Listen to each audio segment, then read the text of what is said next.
एक सब्जी वाला हर रोज हमारे घर सब्जी देने आता था। वो मुझे रोजाना मूली देता और कहता, बीबी ये खाने से आपके यहाँ बच्चा पैदा होगा। शादी को 15 साल हो चुके थे लेकिन औलाद ना थी क्योंकि शौहर नामर्द था, ऐसा लोगों का कहना था। जबकि सच मैं जानती थी कि वो तो बहुत मोहब्बत करने वाला था। लेकिन जब से मैंने सब्जी वाले से वो मूली लेकर खाना शुरू की थी, मेरा शौहर और भी मुझसे मोहब्बत करने लगा था। बस इसकी एक ही आदत अजीब थी, क्या वो हर रोज रात को मेरी आंखों पर पट्टी बांध देता था। मुझे ये सब काफी अजीब लगता था, लेकिन उसने मुझे कसम देकर कुछ भी पूछने से मना किया था। मैं शौहर से बहुत मोहब्बत करती थी, इसलिए मैंने इसके आगे एक सवाल ना किया। दिन भर वो घर से बाहर रहता और जब रात को कमरे में आता तो मेरी आंखों पर पट्टी बांध देता। मुझे काफी हैरत तो होती थी, लेकिन मैं खामोश हो जाती क्योंकि शौहर ने कसम दी हुई थी और मैं एक शौहर की बात को टाल नहीं सकती थी। मुझे स्कूल की बात से ही शौहर और ससुराल वालों की इज्जत और घर के कामों के बारे में ना सिर्फ बताया गया था बल्कि सिखाया भी गया था, इसलिए मैं सबकी इज्जत करती थी। लेकिन 15 साल गुजरने के बाद भी जब औलाद ना हुई तो सास मुझे अजीब नजरों से देखने लगी थी। मुझे सास से खौफ आता था, अगर वो मुझे बांझ होने का ताना देती तो मेरी क्या इज्जत रह जाती, इसलिए मैं सास से दब कर चलती थी। लेकिन जब से सब्जी वाले से सब्जी लेनी शुरू की थी, वो हमेशा मुझसे पूछता था कि औलाद क्यों ना हुई, तो मैं अल्लाह की मर्जी कह कर टाल देती थी। और बाकी ये सब इस पाक साथ के हाथों में था, इसमें मैं या मेरा शौहर कुछ नहीं कर सकते थे। उस दिन सब्जी वाले ने मुझे कोने में ले जाकर कहा, बीबी आपको पता नहीं है, आप पर जरूर कोई साया होगा। अक्सर शादीशुदा औरतों पर शादी के बाद से साया हो जाता है, जिसकी वजह से उनको औलाद नहीं हो पाती। हमारे पास एक ऐसी मूलियों का बागीचा है जो सबसे ज्यादा उम्र वाली औरत को खिला दिया जाए तो वो भी हामला हो जाती है। सब्जी वाले की बातें सुनकर मैंने शक की नजरों से उससे देखा था। ये कैसा जवाब था भला कि मूली खाने से मैं हामला हो जाती। मुझे इसकी बातों पर जरा भी यकीन आया था। मैं 8 जमातें पढ़ी लिखी और इन बातों में नहीं आने वाली थी। तुमने क्या मुझे पागल समझा हुआ है जो मैं तुम्हारी बातों पर यकीन करूंगी? अगर मेरी सास को इस सब का पता चल गया तो वो मुझे तलाक दिलवाने में जरा देर ना करेगी। पहले ही वो इतनी बुरी नजरों से मुझे घूरने लगी है जैसे बच्चा पैदा करना मेरे हाथों में हो। ना भी ना, मैं ये सब कुछ कभी नहीं करूंगी। मैंने उससे मुंह पर साफ मना कर दिया था, लेकिन वो मेरे मना करने के बावजूद भी मुझे कहता रहा, अरे बीबी डर क्यों रही हो? और आपको पता है कि आपकी सास भी इसलिए मुंह बनाती है क्योंकि उससे पोता चाहिए। अगर एक बार आप हामला हो गई तो वो आपके गुण गाएगी, सारा सारा दिन देख लेना। और पहली बात, आपको सास को या किसी को बताने की क्या जरूरत है? अच्छा मैं नहीं बताऊंगा, आप नहीं बताओगी तो कैसे पता चलेगा? आप फजूल में इतना सोच रही हो बीबी, एक दफा अमल करके देख लो। सब्जी वाले ने मुझे सच का आईना दिखाते लालच दिया था और मैंने उससे सोचने का वक्त मांगा था। मुझे आज सोचने का वक्त दो, ये कहते मैंने अपने कमरे का रुख किया था। जब मैंने सोचने का वक्त लिया तो यूं लगा जैसे वो सब्जी वाला बड़ा बेचैन हुआ कि बस कैसे भी मैं हाँ कर दूं। न जाने मेरे हाँ कहने के पीछे इसका क्या मकसद था, लेकिन इसकी बात में दम था। मैं कोई गलत काम करने तो नहीं जा रही थी, बस औलाद के लिए मूली ही खानी थी। जहाँ इतने टोटके कर लिए थे वहाँ एक और सही। और अगले रोज मैंने वाकई उसे हाँ में जवाब दे दिया था, जिसे सुनते ही उसके चेहरे पर एकदम से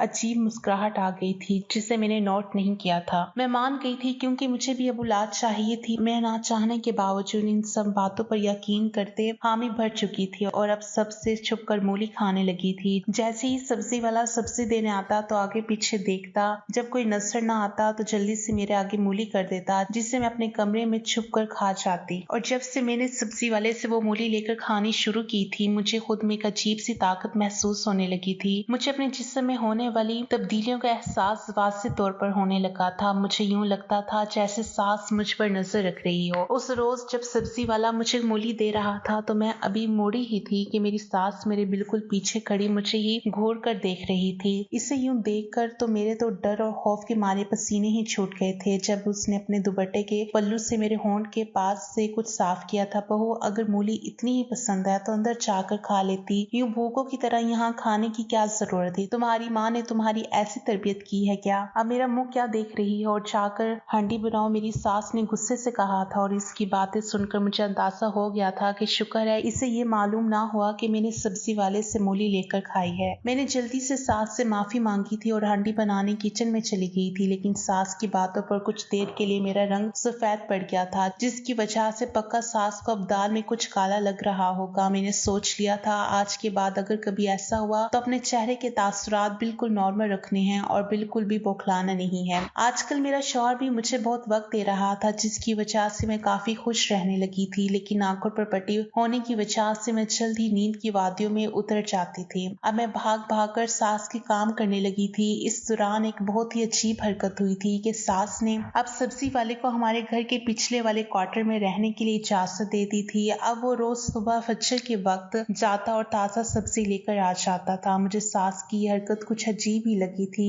लेकिन वो लोग इस गांव के अमीर लोग थे, इनकी अपनी हवेली थी, इसलिए कभी कभी अगर खुश होते तो यूं ही गरीबों पर मेहरबान हो ही जाते थे। इसलिए मैंने ज्यादा देर इस बात को अपने जहन पर सवार नहीं किया था, लेकिन मुझे अब यूं लगने लगा था जैसे मेरी सास मुझ पर नजर रखी हुई है। मैं जहाँ जाती थी सास पता नहीं कैसे इस जगह पहुंच जाती थी, और अब सास का यूं सब्जी वाले को घर में पनाह देना, ये सब सोचकर तो मेरे सर में दर्द हो जाता, लेकिन कोई भी सिरा हाथ नहीं आ रहा था। मुझे अब अजीब सी बेचैनी और दिल में अजीब अजीब ख्यालात आने लगे थे। अब तो यूं महसूस होने लगा था जैसे वो सब्जी वाला मुझे घूर घूर कर देखता हो, लेकिन मैं इन सबको अपना वहम ही समझती रही। मूली खाते हुए मुझे 1 महीना हो चुका था जब उस दिन मेरी अचानक से तबीयत बिगड़ी थी, और जो बात मुझे पता चली थी मुझे अपने कानों पर यकीन न आया। मैंने अपने रब का शुक्र अदा किया था और अकेले में इस सब्जी वाले को बुलाकर उसे पैसे भी दिए और उसका शुक्र अदा किया था। और मुझे यूं खुश देखकर वो सब्जी वाला अजीब सी हंसा था और बोला था, बीबी मुझे पैसे नहीं बल्कि कुछ और चाहिए। उस वक्त मुझे इतनी खुशी थी कि मैंने जल्दी से हामी भर दी थी। तुम जो भी कहोगे सब मिलेगा, बताओ क्या चाहिए तुम्हें। मैंने जब पूछा तो वो अजीब तरीके से हंसने लगा था। बीबी ये सब मेरी वजह से ही तो हुआ है, इसलिए मैं कीमत भी अच्छी खासी वसूल करूंगा, लेकिन अभी आप मुझे वो नहीं दे सकती जो मैं चाहता हूँ। इंतजार करो, मैं खुद बता दूंगा। और हाँ, एक बात याद रखना, जो मूली मैं रोजाना देता हूँ अब उसमें नागा करने का सोचना भी मत, वरना अपने बच्चे से हाथ धो बैठोगी। मैं इससे ज्यादा कुछ नहीं बता सकता। वो अपने लबों पर एक अजीब धुन बजाता हुआ चला गया था, लेकिन मेरी खुशी में भंग डाल गया था। अब तो मैं गलती से भी मूली खाने में नागा नहीं कर सकती थी, क्योंकि मुझे इतने सालों बाद ये खुशी नसीब हुई थी। खुशी के मारे मेरी सास तुम सबको मिठाई बांट रही थी, गरीबों को सदका दे रही थी, हवेली को फूलों से सजाया गया था, पूरे गांव की दावत रखी गई थी। मेरी सास बहुत ही अच्छी थी। मुझे बेसाख्ता ये सब देखते रोना आ गया था। शायद हामला होने की वजह से मेरे जिस्म में तब्दीलियां आ रही थी, जिसकी वजह से मैं कभी रोने लगती तो कभी हंसती थी तो कभी बिला वजह गुस्सा करने लगती थी। इस दौरान सास मेरा बहुत अच्छे से ख्याल रख रही थी। मेरे लिए मासी का इंतजाम भी किया गया था। एकदम से मेरी कदर बढ़ चुकी थी। उस सब्जी वाले ने सही कहा था, मेरे हामला होने का सुनकर सब सही हो जाएगा, और वाकई सब सही हो गया था। सास तो सही हो गई थी, लेकिन अब रोज मुझे मूली खानी पड़ती। पर सब्जी वाले की कोई ना कोई शर्त होती थी। एक दिन तो उसने मुझे 1 घंटा अपने पाँव दबाने का कह दिया था। अब मैं ये सब करते हुए काफी परेशान रहने लगी थी। अगर सास को या मेरे शौहर को ये पता चल जाता तो मेरी कितनी बदनामी होती। सब लोगों के दिल में ये ख्याल भी आ सकता था कि मेरा बच्चा ही नाजायज है। नहीं, मैं ये सब नहीं होने दे सकती थी। मैंने सोच लिया था अब कुछ ना कुछ तो करना ही पड़ेगा, वरना तो मैं बुरी तरह फंस सकती हूँ। मैंने सोच लिया था मैं मूली नहीं खाऊंगी, फिर सब्जी वाला फरमाइश कैसे करेगा। अगले दिन मैंने अपनी सोच पर अमल करते हुए मूली खाने से मना किया तो सब्जी वाला परेशान हो गया और बोला, देखो बीबी, एक शर्त को ना मानने की वजह से अगर ये सब करोगी तो नुकसान तुम्हारा ही होगा। मैं बता रहा हूँ, अभी तो मैंने सिर्फ अपने कपड़े धोने का कहा है, लेकिन अगर अब शाम में तुम खुद चल कर आई तो तुम्हें मेरे लिए खाना अपने हाथों से ना सिर्फ बनाना पड़ेगा बल्कि मुझे खिलाना भी पड़ेगा। सोच लो, उसने तो मुझे सीधी सीधी धमकी ही दे दी थी, जैसे इसे यकीन हो मैं जरूर आऊंगी। लानत हो तुम और तुम्हारी शर्त पर, जरा शर्म नहीं तुम में। मैं एक शादीशुदा हूँ और अब तो हामला भी हूँ। मैंने गुस्से से कहा था, तो क्या हुआ, हामला भी हो तो बीबी मेरी वजह से ही हुई हो। अगर मैं इसकी कुछ कीमत वसूल कर रहा हूँ तो इतना परेशान क्यों हो रही हो। मैंने तुमसे रात गुजारने का तो नहीं कहा ना। मैंने गुस्से में कहा, तुमने जो करना है कर लो, तो मैं नहीं खा रही मूली। मैंने गुस्से से उसे कहा और कमरे में चली गई। ठीक 1 घंटे बाद मुझे अपनी कमर और पेट में शदीद दर्द महसूस हुआ था।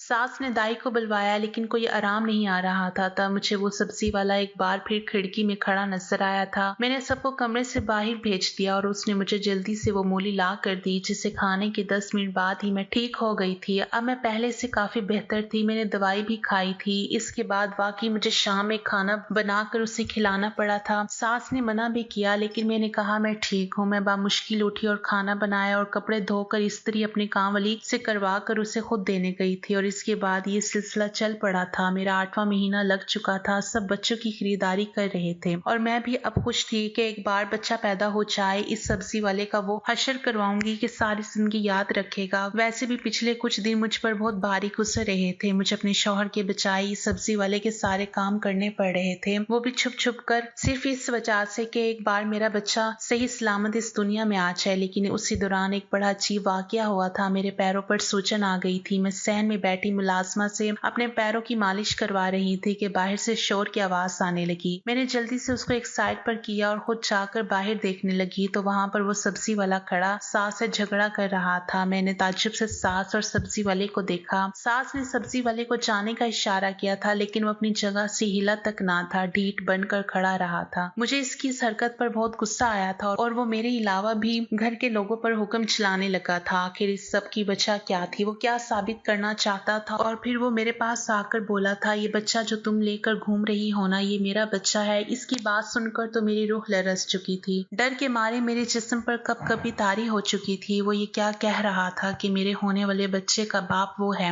ऐसा कैसे हो सकता था? क्या वो एक नया ड्रामा कर रहा था या बस धमकी देकर बदनाम करने की कोशिश कर रहा था? सास ने गुस्से में आकर इसे थप्पड़ दे मारा था और एक अलग जगह ले जाकर अपने कमरे से अखबार में कुछ छुपा कर ला कर दिया था। जहाँ तक मुझे समझ आ रहा था शायद वो पैसे ही होंगे। तो क्या वो सच कह रहा था जो सास ने उसे मुंह बंद रखने के लिए पैसे दिए थे? क्या वाकई ये बच्चा मेरे शौहर का नहीं बल्कि सब्जी वाले का था? अगर ये सब सच था तो क्या सास ने जानबूझकर खुद ये सब करवाया था? लेकिन क्यों? वो क्यों ऐसा चाहती थी? अपने ही बेटे की बीवी के साथ वैसा करके एक नाजायज बच्चे को क्यों पैदा करवाना चाहती थी? और इन सब से भी ऊपर एक और बात थी, क्या मेरे शौहर को अपनी माँ की सारी सच्चाई का पता था? क्या वो भी इन सब में शामिल था? लेकिन कोई गैरतमंद मर्द ऐसा कैसे गवारा कर सकता था कि इसकी बीवी को कोई और भी इस्तेमाल करे? ये सब बातें सोच सोच कर मैंने अपनी तबीयत खराब कर ली थी। अगले रोज मैं शदीद बुखार में तप रही थी। सब लोग मेरे लिए यहाँ से वहाँ भाग दौड़ रहे थे। मेरा शौहर मेरे लिए जिस कदर परेशान था, इससे मैंने यही अंदाजा लगाया था कि वो अपनी माँ की सच्चाई से बेखबर है। अभी तो ये बात भी कंफर्म करनी थी कि ये बच्चा वाकई सब्जी वाले का है या फिर मेरे ही शौहर का, क्योंकि मुझे तो ऐसा कोई भी हादसा याद नहीं था जिसकी बना पर मैं ये कहती कि ये बच्चा मेरे शौहर का नहीं, और मैं शौहर से सीधा पूछकर इसे शर्मिंदा भी नहीं करना चाहती थी। अब मैंने सोच लिया था कि कोई ऐसा तरीका या मंसूबा बनाना था जिससे सच का पता भी चल जाए और मेरे शौहर के दिल को ठेस भी ना पहुंचे। मैंने बच्चे की पैदाइश के बाद उसका छुपकर टेस्ट करवाने का सोचा था, लेकिन जरूरी नहीं जैसा हम सोचे वैसे ही हो। मेरे साथ इससे भी बुरा होने वाला था। एक ऐसा सच सामने आने वाला था जिसके बारे में मैंने कभी ख्वाब में भी ना सोचा था। अगले चंद दिन में मैं दोबारा से बिल्कुल सही हो चुकी थी, लेकिन उस रोज सास घर पर मौजूद नहीं थी। मुझे कोई मुलाजिम भी नजर नहीं आ रहे थे और शौहर तो आते ही रात को थे। अभी मैं कमरे में ही थी कि कोई अचानक से मेरे कमरे में आया था। इससे पहले मैं उसको देखकर चिल्लाती, उसने मेरे मुंह पर रुमाल रखा और मुझे बेहोश कर दिया था। इसके बाद मुझे नहीं मालूम मैं कितनी देर तक बेहोश रही थी। जब आंख खुली तो मैं एक बहुत ही शानदार कमरे में थी। मैंने घबराकर दरवाजा खोलने की कोशिश की लेकिन नाकाम हो गई। मैं बिस्तर पर बैठी रोने लग गई थी। मुझे मालूम था ये सब उस सब्जी वाले का ही काम था। शायद सास भी इन सब में इनके साथ शामिल थी। मैं नहीं जानती थी वो दोनों मिलकर क्या करना चाहते थे। पहले सब्जी खिलाकर पता नहीं क्या किया कि मैं हामला हो गई। इसके बाद मुझे ब्लैकमेल करना, फिर सास का सब्जी वाले की बातें मानना, इसे ढेरों पैसे देना, इसके बावजूद भी मेरा ख्याल रखना, ये सब मेरी सोच से बाहर था। और अब मेरा यूं अगवा होना सब कुछ अजीब और बहुत ही खौफनाक था। अगर किसी को मेरी गुमशुदगी का पता लग जाता तो सब मुझे भगोड़ी और बर्द किरदार कहकर बुलाते। मैं सोच सोच कर और ज्यादा रोने लगी।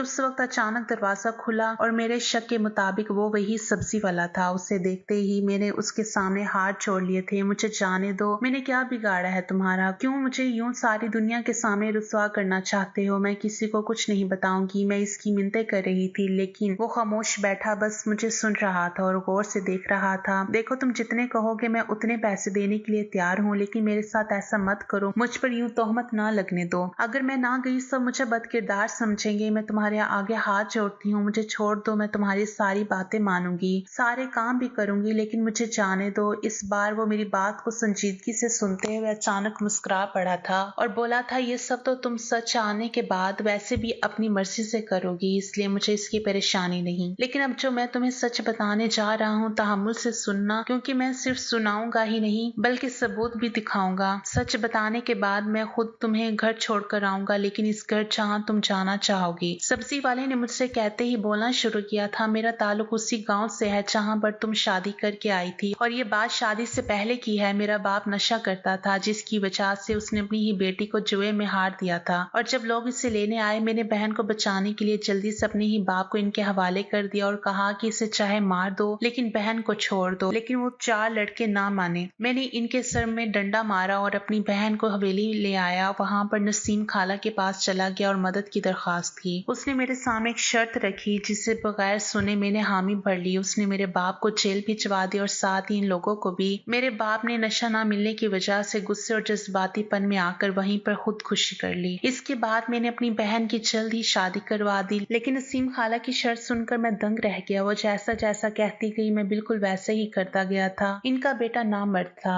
इसकी पहले 3 दफा तलाकी हो चुकी थी। इस बार इसने निकाह करने का कहा। दुनिया वालों के सामने अनवर का निकाह हुआ था जो कि इसका बेटा था, लेकिन असल में निकाह मेरा और तुम्हारा हुआ था। मेरा नाम भी अनवर ही है। इसने कहा था जल्द बच्चा पैदा नहीं करना बल्कि देर से बच्चा पैदा करना, जिसकी वजह से तुम भी इसकी मुट्ठी में ही रहती और इसकी शुक्रगुजार रहती। जब अनवर तुम्हारी आंख पर पट्टी बांधता था तब मैं कमरे में आता और वो चला जाता था। वो बस शोहर होने की अदाकारी कर रहा था। मूली में मैं पहले तो ऐसी दवा छिड़कता था जिससे ताकत आए और हमल ना ठहरे, लेकिन जब नसीम खाला ने कहा कि अब बच्चा चाहिए तो मैंने वो दवाई बदल डाली। अब मैं ताकत की दवा मूली पर छिड़कता, लेकिन जब तुम हामला हो गई तो मैंने कोई भी दवा डालना बंद कर दी थी। वो बच्चे को नुकसान पहुंचा सकती थी और मुझे अपनी औलाद को नुकसान पहुंचा कर क्या मिलता है। उस रोज जब तुमने मूली खाने से मना किया तो मैं डर गया था कि मेरा राज खुल जाएगा, इसलिए कुछ भी बोल दिया। लेकिन तुम्हें जब तकलीफ हुई तो पता चला अगर शुरू के हमल में ऐसा हो जाता है और तुम जब मेरे काम करती तो मुझे बहुत खुशी होती थी। दिल करता था मैं अपने बच्चे को महसूस करूं, लेकिन मैं ऐसा नहीं कर सकता था, इसलिए वो सब नाटक किया। उस रोज मैंने नसीम खाला से कहा था अब और नाटक नहीं कर सकता, मेरा बच्चा होने वाला है। मैं अपनी बीवी को सब सच बताना चाहता हूँ, क्योंकि तुम मुझसे नफरत करने लगी थी जो मैं बर्दाश्त नहीं कर पा रहा था। लेकिन उसने पैसे दिखाकर मुझे भी धमकी दी, ठीक है अगर मैंने ऐसा वैसा कुछ किया तो वो तुम्हारा हमल गिरा देगी और बच्चा मार देगी। मैं डर गया था इसलिए चला गया,